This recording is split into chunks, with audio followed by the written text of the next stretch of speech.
ပြောမယ်ဆိုရင်ဈေးကွက်ချင်းတွေရကျွန်တော်တို့တရုတ်ဘင်းကရောင်းမှမဖြစ်တရုတ်ဘင်းဆိုတာလေကျွန်တော်တခုပြောပြကျွန်တော်တောင်ကြီးမှာနေတယ်ကျွန်တော်တရုတ်ဘင်းကိုဟိုဆက်ဆောက်ဦးဆုံးထွက်တဲ့ဟိုလော်ဂျာတို့ဟန်ဇင်းတို့ကျွန်တော်တွန်ဟွန်တို့ကလေးကကျွန်တော်လုံးဝရေလေစီးခဲ့ရတာလုံးဝဟိုဆိုင်ငယ်တစည်းအစ်စ်ဝယ်တယ်အစ်စ်ဝယ်ပြီးတော့မှကျွန်တော်လိုအပ်တဲ့ဟာတွေလဲအဲ့လိုမျိုးလုပ်ပြီးတော့ကျွန်တော်စီးခဲ့ရတာဒါပေမဲ့ဒါချီလေးရောက်မှဖင်ကောင်းကျဲတာမဟုတ်ဘူးဗျာဒါကြီးကဘလို့မှအဆင်မပြေဘူးကျွန်တော်အတွက်က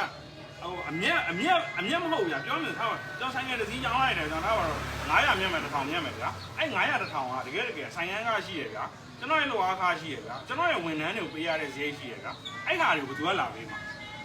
ဆိုအဲ့ဟာတွေအကုန်လုံးကျွန်တော်ကပြန်ပြီးတော့တွက်လိုက်မယ်ဆိုရင်တစ်လောက်အနည်းဆုံးကျွန်တော်ရဲ့အသက်တင်အမြက်ကပတ်1000ဝဲ2000မှမရဘူးဆိုရင်ကျွန်တော်ဘလို့မှမကိုက်ဘူးဗျာအဲ့အတွက်ကျွန်တော်စီစစ်ပြီးတော့ကျွန်တော်စင်ပြေမဲ့ဘိန်းလေးတွေကျွန်တော်ဝယ်တယ်စင်ပြေမဲ့ဘိန်းလေးတွေကျွန်တော်ရောင်းနေတာအဲ့တော့ကျွန်တော်လက်မခံဘူးဆိုတခြားလူသွားရောင်းနေဗျာမင်းတခြားလူသွားဆဲလေကျွန်တော်လာမဆဲနဲ့ဒါဆဲရင်ကျွန်တော်ပြန်ဆဲမှာလာခဲ့ဆိုင်ရှိလာခဲ့ခင်ဗျာချာပြင်းတော့မဟုတ်ဘူးနော်ခင်ဗျာတာစီလေးမှာဘယ်သူမှမကြောက်တာလည်းမဟုတ်ဘူးလာခဲ့လိုက်အာယုံတော့လာမနှောင်းနဲ့နော်โอเค